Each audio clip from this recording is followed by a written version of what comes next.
Hello everyone and welcome to yet another Let's Talk Idle, this time Trimps. Now, what is Trimps and what is even that name? So, Trimps is, let me put it shortly, it's like the end all be all of what idle games can be like. Now, Trimps starts off incredibly simple. You just have these three or four resources rather, like food, wood, metal, and science. You can gather them, and as you gather them, you can build traps. With traps, you can trap Trimps, and with Trimps, you can do all sorts of things. You can make them work as like farmers, lumberjacks, and miners and scientists to get more of your resources without you having to gather them. And you can also send them into battle. Now they'll battle across a wide variety of enemies. Well, at least by name, they all pretty much do the same, apart from them being able to, like, some of them are like faster than your guys, so they get the first turn. But really, it's more like your guys just keep hitting those guys and they keep hitting you, and like bars are moving around. It doesn't really matter that much. It's just that you want to make your Trimps more powerful by giving them equipment, and this equipment can also be made more powerful by researching upgrades. So you can see already that from these very rather simple starts of just having some resources and having some Trimps that can do stuff, it's already going into like really different directions. So let me start from the beginning. Now, when you start out the game, you'll just start with like these three or like four very standard jobs that you'll get rather quickly in like the first two zones of the game. And you also get like access to rather simple buildings, like maybe a hut that allows you to room a few more Trimps, like a house, mansion, and so on. And you'll also be able to buy certain buildings that make it so you can store more of your resources before the stores are full. But later on in the game, as you go through even more of these zones, you'll unlock more powerful buildings, like this gateway right here or the wormhole collector. But more importantly, you'll unlock something called the gym, which gives your Trimps something called blocking, which means that with the health block, they reduce the enemy damage by a certain amount, which is really powerful, and you should invest into it heavily. You also get something like a tribute, which allows you to gather gems. Now, gems are used for various different buildings, and some of the most powerful buildings require gems to build. So you want to make sure that you have a lot of these tributes so you can gather a lot of gems. Now, you can also get something called a nursery later on in the game, which means that you get more Trimps over time. Now, basically with these Trimps is a, depending on the level call of an upgrade called coordination, you can send a certain amount of Trimps into battle. Like right now I can send 3.42 million Trimps into battle, and the more you have, the more powerful the whole collective is. And when you send them into battle and they die, obviously they need to be replaced. And how are they replaced? Well, you get new Trimps. You can either trap them, which is really slow because a trap only catches like one Trimp, which, okay, you can upgrade it, but it's still really a really low amount. But the good thing is your Trimps, they breed over time. And every Trimp that is not currently working will just breed with other Trimps, so you get more Trimps. And if you get something like, if you get this nursery, it means they breed faster. And you can also, as I've already been doing all the time, you can click on certain stats in the game and you get a breakdown of how this comes to be, like all of these upgrades and certain special abilities and things that like play into how you get to this value, which is really nice. So you don't have to do all this weird like looking through stats and remembering what sort of upgrades you've bought. You can just see, oh, how do I have almost 580 trillion metal per second? Oh, that's how. And that's really nice. You can do that with pretty much every single thing in the game, and not for enemies because they just have HP and stuff. That's not, that has nothing to do with upgrades. I'm trying to say that. So later on in the very end of the game, well, I don't know if you could call it end because of course this game goes forever, but there's some breakpoint around level 60, actually it's exactly level 60, where the game switches up a little bit. Now, for one, instead of just gaining new buildings all the time. You get this one building called the warp station, which you can just keep buying, and then you can upgrade that building, which is the only building that you can repeatedly upgrade. So every time you upgrade it, you lose whatever warp stations you had. Okay, you don't lose them, but you can't build the lower upgrade warp stations anymore. So basically, what I'm trying to say is you just buy a bunch of warp stations. If they cost a lot, you buy the upgrade resets the warp station, and then you keep buying more warp stations. So it's really this really interesting idea of not just going for upgrades like super fast or going for building super fast, but more like gauging if it makes sense to keep building more of like warp station 1, or if you want to like jump ahead to warp station 2 right away. And also what it does is it gives you something called formations, and usually you have no formation, you just have all your trimps fight the enemy, done. But with these formations, to be fair, they don't do that much, but it is still very noticeable when you do get to use them. Like, for example, there's the regular formation, which does nothing to your stats, and then it's like the heap formation, which makes you gain more health, but you lose half of attack and block, and there's one that gains more damage, but you lose health and block, and then there's one that gives you block, but you lose attack and health. So they are very simple, but most of the time you just take the heap formation. That's the best out of all of them anyway, and you just go with that. Apart from that, there's a few jobs you get. For example, the Explorer, which allows you to find fragments. Now fragments are used for maps, and I'll come to that in a second. It's like trainers, that means you can block more for each trainer, and this really late game job that you get level 70. And to tell you how much of a late game this is, I've been playing for like 2 months to get to level 70. My current best zone is like 100, and that took me like, I don't know, 3.5 months. Of course I reset all the time, but still, the very first time I reached it was like after 3.5 months of starting this game. So wow, you can actually play this game for like a really long time and still have new stuff happen all the time.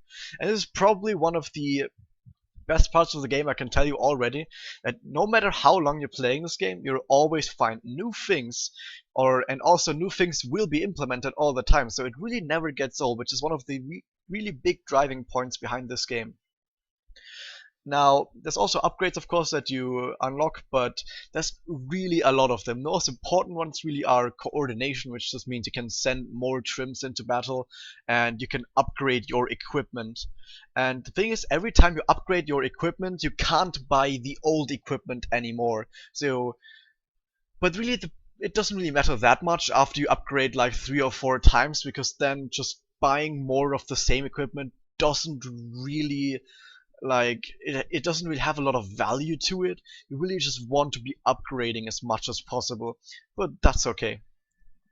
Now, I've told you that the explorers, they gather fragments. You also get fragments by just killing random things, but most importantly you get them through explorers. Now, with fragments, you can do something like called crafting maps, and maps are basically just, well, they're just maps. You get this like field of enemies, and then you fight through that field of enemies, and at the very end you usually get well, you get something for your effort, which is, for example, you unlock an upgrade that you can buy if you have the things for it to buy it, and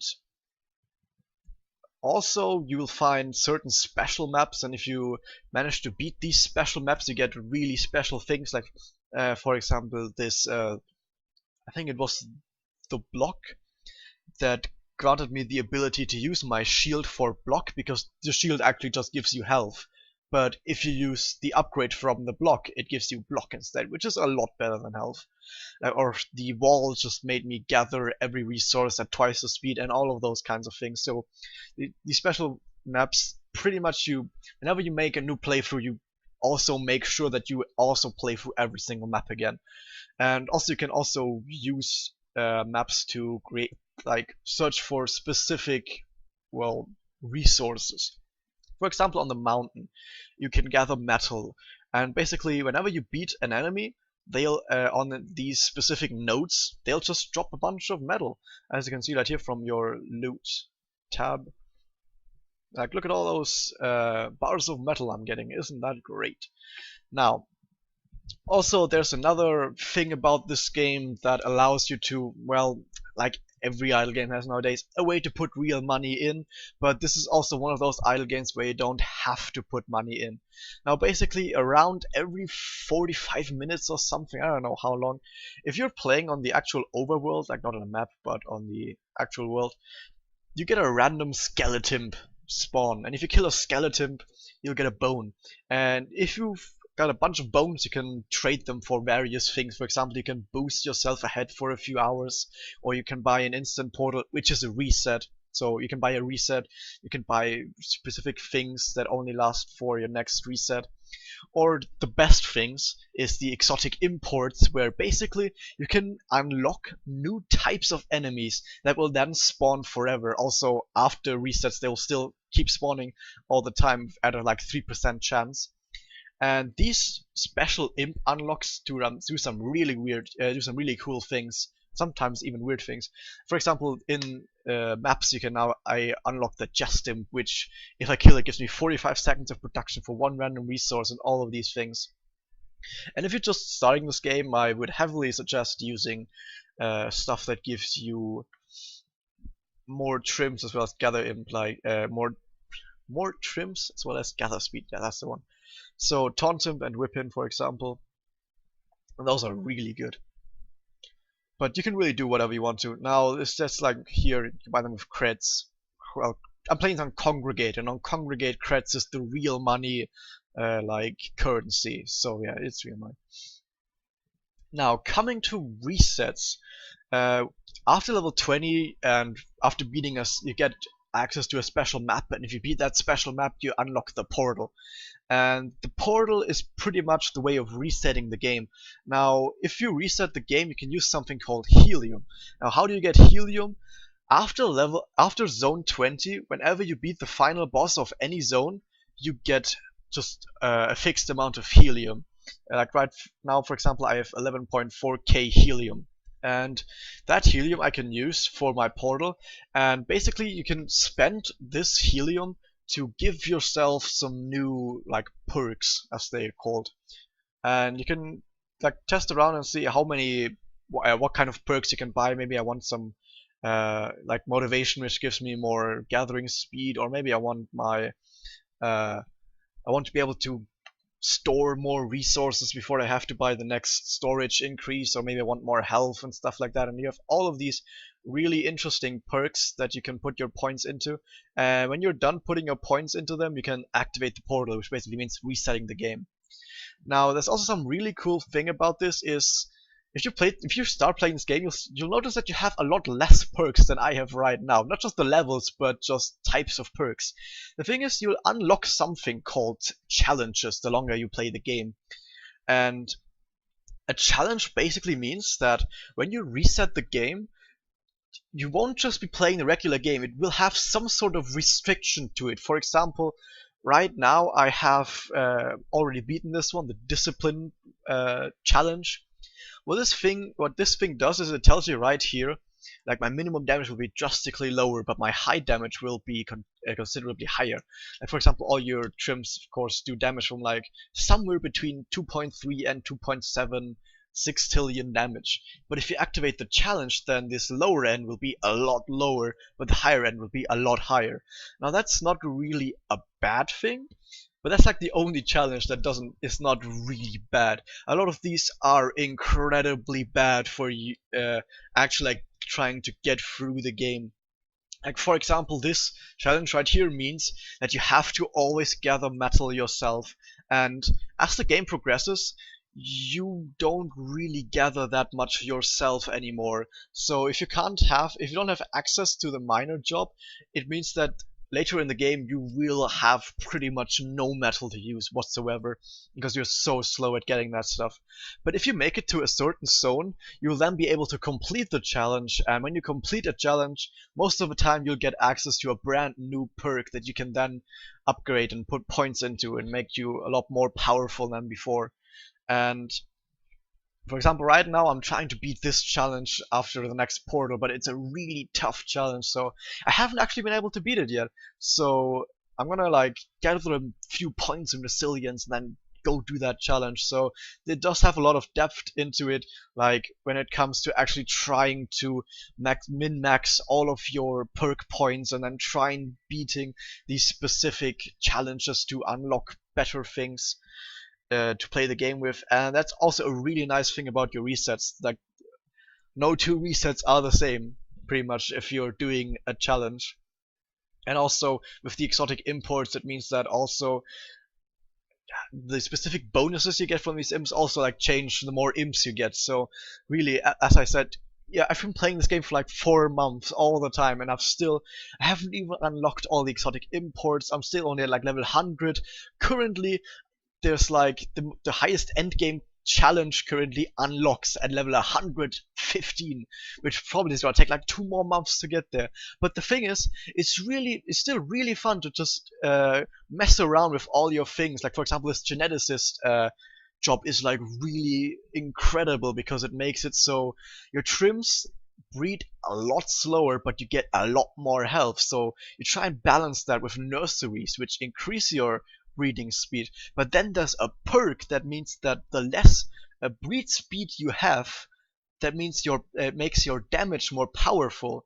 So you want to be around 30 seconds of breed speed while having the maximum amount of geneticists and stuff like that. So there's a lot of really cool stuff going on, and it's really nice to try and like figure out, do I want more farmers? Maybe I don't. Maybe I want more miners, so I can buy more warp stations and get my equipment upgraded.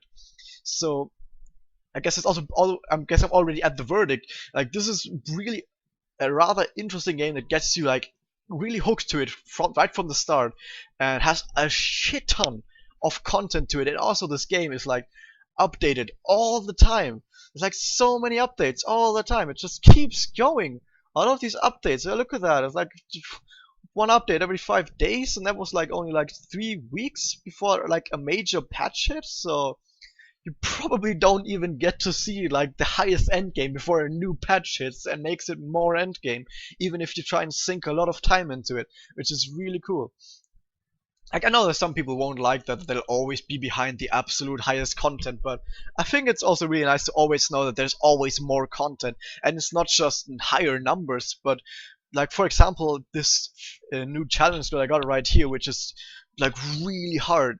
I only got there like a week ago after like 3 months of playing, and this totally changed up how I now want to like actually take a look at the game and how I actually want to play the game. That challenge alone. So much talking for just a simple verdict. This is probably the best idle game I've played so far. Check it out, link in the description. See you guys next time. Goodbye.